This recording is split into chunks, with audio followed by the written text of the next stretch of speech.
যে অবস্থা ভাই, আয় হারে, না খাইতে পাইরা রিঅ্যাকশন ভিডিও দেওয়া লাগছে। আমি দেখলাম যে ব্লেড নিয়ে একটা রোজ ভিডিও বানাইছে, ঠিক আছে, বাইরে বসে ছিলাম, করার কিছু নাই, অর্ডার দিছে, আমি বসে আছি, হঠাৎ করে একটা ভিডিও আইছে যে ব্লেড নিয়ে একটা রোজ ভিডিও বানাইছে। আমি বললাম যাই দেখি, কিছু তো বলছে মনে হয়, যা দেখবো মা গেম প্লেতে রিয়াকশন দিতেছে, ও ভাই ব্লেড 8 কিল করে, এটা নাকি রোস্ট। আবার আবার কি কি যেন ক্যাপশন দিছে, রোস্ট করতেছে হ্যান ত্যান থাম্বনেলে।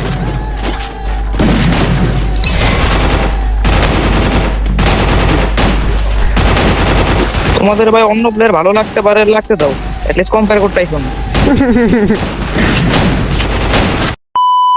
এতদিন রোস্টাররা কমিউনিটিতে দুধ দিয়া কালসাপ পালছিল, আসলে কখনো কল্পনাই করতে পারে নাই সেই কালসাপে আজকে তাদেরকে খামর দিব এবং কি তাদের নামে এভাবে বদনাম ছড়াইবে। একটা সময় ছিল এই আরএসকে কে কেউই চিনতো না, এই আরএসকে কে হাইপ করছিল বা হাইপে রাখছিল রোস্টাররা। একটা সময় আরএসকে রে সবাই হেড করলো, কিন্তু অথচ রোস্টাররা তাদেরকে এক্সপোজ করে তাদেরকে রিঅ্যাকশন দিয়ে আজকে এত দূর নিয়ে এসে তারা এই অবদানটা ভুলে গেছে। আসলে ভাই, উপকার করতে পারলেই তুমি ভালো, আর উপকার না করতে পারলেই তুমি খাবা গাল। আসলে আমরা সবাই বাঙালি।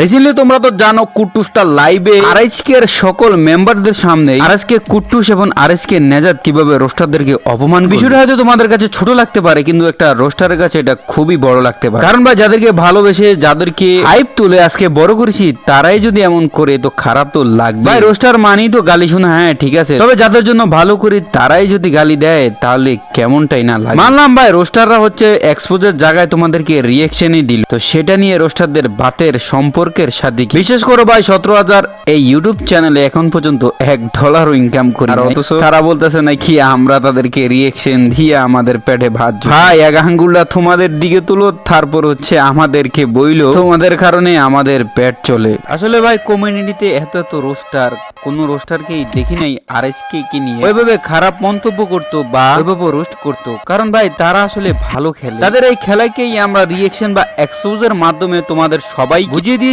যে এই টিমটা হ্যাঁ আমাদের বাংলাদেশের জন্য কিছু উপহার দিবে। অথচ দিন শেষে তারা আমাদেরকে উপহার দিল কি, সেটা তো আশা করি তোমরা সকলেই জানো। ভাই, একটা কথা বলি, অহংকার পতনের মূল। ভাইবো না তোমাদের পতন হইব, হ্যাঁ ইনশাল্লাহ হবে যদি আল্লাহ চায়। যদি তোমরা কখনো কারো মনে কষ্ট দিয়ে থাকো, তার বিচার যদি বান্দা নাও করে, আল্লাহ কিন্তু ঠিকই করবে। পরিশেষে একটা কথাই বলি ভাই, বাংলাদেশের জমিনে তুমি যদি কারো জন্য গলা সমান পানিতে নামো না, ওই লোকটা তোমার মাথার উপরে পাড়া দিয়া তোমারে ডুবাইয়া সে ঠিকই উপরে উঠবে, কিন্তু তোমাকে উপরে উঠাইবা না। এটাই হচ্ছে ভাই বাংলাদেশের নীতি। এবার ওয়ার্ল্ড সিরিজে প্রথম ম্যাচটা ওয়ার মোড আছে, ফ্লুক্সো মায়েরা বয়ে নিয়ে নিল বুড়িরামে, ঠিক আছে, এখন সেই বুড়িরামি লাস্টে। এর মানে কি এটা নাকি যে ওয়াসানা মারছে দেখা ফ্লুক্সো প্লেয়ারটি মারছে দেখা ব্রাজিলে পোলাবান টিকটক বানাইছে যে বুড়িরাম রে মারছে? বাবু, এটা কেমন লাগতেছে যে ফ্লুক্সো একটা ওয়ার্ল্ড চ্যাম্পিয়ন টাইপের টিম, ওর ফ্যানগুলো এসে টিকটক বানাইতেছে ওয়াসানা রে মারছে, আড্ডি ইমোজি। ভাই, বুঝতে তো তাদের ভিতরে কত একটা অ্যাটিটিউড চলে এসেছে, যারা ওয়ার্ল্ড চ্যাম্পিয়ন তাদেরকে নিয়েও লাইভের মধ্যে হাসি মস্কারা করে। ভাই কুটুস, আমি তোমারে বলি, ওরা টিকটক করে না করে শুধু যাই টিকটকে ঢুইকা দেখো। কুটুস ভাই, আমি কিন্তু তোমার সম্পূর্ণ লাইভ দেখি, সব ভাই বোনা দে আমরা কোনো কিছুই দেখি না, আমরা এক্সপোজার বা রোস্টাররা সবকিছু দেখার পরও চুপ থাকি, কারণ মানুষকে বোঝার তৌফিক দিই, ধৈর্য ধরলে ধৈর্যের ফল পাওয়া যায়। আজকে একটা কথা বলে যাই ছোট হিসাবে, অহংকার পতনের মূল, এটার রেজাল্ট তোমরা খুব শীঘ্রই পাবা। যদি না পাইছো তাহলে রোস্টারদের নাম ধরে মইতা দিও, যাও। চ্যালেঞ্জ দিলাম তোমাদেরকে, কারণ ভাই তোমরা প্রত্যেকটা রোস্টারের মনেই কষ্ট দিচ্ছ, আঘাত তোমরা কখনোই উঠাইতে পারবা না যদি হাজারো চেষ্টা। তোমরা কখনোই রোস্টারদেরকে ভুলতে পারবা না রোস্টাররা তোমাদের জন্য কি করে, তোমাদেরকে এক্সপোজ করে হাইপ করেছে, তোমাদেরকে ওয়ার্ল্ড পর্যন্ত পাঠানোর একটা রাস্তা পর্যন্ত রোস্টারদের হাত ধরেই তোমাদের হয়েছে। তোমরা হয়তো বলতে পারবা ভাই এটা কি, তোমরা একটু ইউটিউব সার্চ দিয়ে খোঁজ খবর নিও, তাহলেই বুঝতে পারবে ফ্রি ফায়ার গেমটার জন্য রোস্টারটা কি করে নাই। একজন ইনফ্লুয়েন্সার হিসাবে অনেক কিছুই তোমাদের জন্য করার চেষ্টা করছি। সর্বপ্রথম থেকে যদি আমরা ধরতে যাই, আমাদের একটা সার্ভার ছিল না, ওই সার্ভাররা কিন্তু এক্সপোজাররাই এনে দিয়েছে, কোনো ইনফ্লুয়েন্সারের মাধ্যমে এই সার্ভার আসে না। ইন্ডিয়া থেকে বাংলাদেশকে হেড দিয়ে কথা বলা, কোনো ইনফ্লুয়েন্সার এই বিষয় নিয়ে কথা বলে নাই, রোস্টাররাই কথা বলছিল। ভাই, কমিউনিটির যত বড় বড় ঝামেলা কোনো ইনফ্লুয়েন্সার এগুলা সমাধান করে না, এগুলোকে আরো অ্যাভয়েড করে যায়, এই রোস্টাররাই কিন্তু এগুলো সমাধান করেছে। ফ্রি ফায়ারে হ্যাক, ফ্রি ফায়ার আনব্যান সবকিছুই নিয়েই কিন্তু এই রোস্টাররাই বেশিরভাগই কাজ করেছে। এই কাজ করতে গিয়ে রিসেন্টলি আমাদের অ্যাডভান্স গেমিং ভাইও কিন্তু পর্যন্ত খেয়েছে।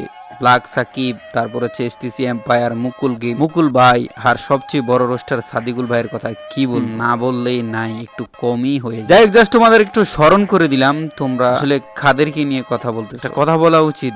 আসলে ভাঙ্গালি আছে না, ভাঙ্গালি অন্যের মাথায় লবণ রেখে বড়ি খাইতে অনেক পছন্দ, যেটার প্রমাণ তুমি দিয়ে দিলে। আবার কুট্টুস ভাই, তুমি বলতেছো আমাদের আইকিউ নাকি ওয়ার্ল্ডের তাদের সাথে আইকিউ নাই। বাংলাদেশের মানুষ কোথায় পর্যন্ত গিয়ে পৌঁছাইছে তোমার তাহলে ধারণাই নাই। তুমি এখন ওই 4 কোণার মোবাইল স্ক্রিনেই পড়ে আসো, খোঁজ খবর নিয়ে রাখো। যাই হোক ভাই, বেশি কথা বলবো না, বললে তোমরা বলবা আবার অনেক কথা। তো এই ছিল গাইজ আমাদের আজকের লবণ ছাড়া তরকারি, আর ভিডিওতে যদি না থাকে গালি আসলেই ভালো লাগে না। তো যাই হোক, সামান্য একটা এক্সপোজ করে দিলাম, তাদেরকে বুঝিয়ে দিলাম যে রোস্টাররা কমিটির জন্য কি করতে পারে। এই ছিল আমাদের আজকের ভিডিও। তো কার কাছে কেমন লেগেছে অবশ্যই কমেন্ট করবে। শারীরিকভাবে অসুস্থ থাকার কারণে ভয়েস ওইভাবে হচ্ছে না বা ভিডিও ওইভাবে বানাইতে পারতেছি না, এই জন্য তোমাদের সবার কাছে ক্ষমা চাচ্ছি। তো সবাই ভালো থাকবা, সুস্থ থাকবা, আর আমার জন্য দোয়া করবা।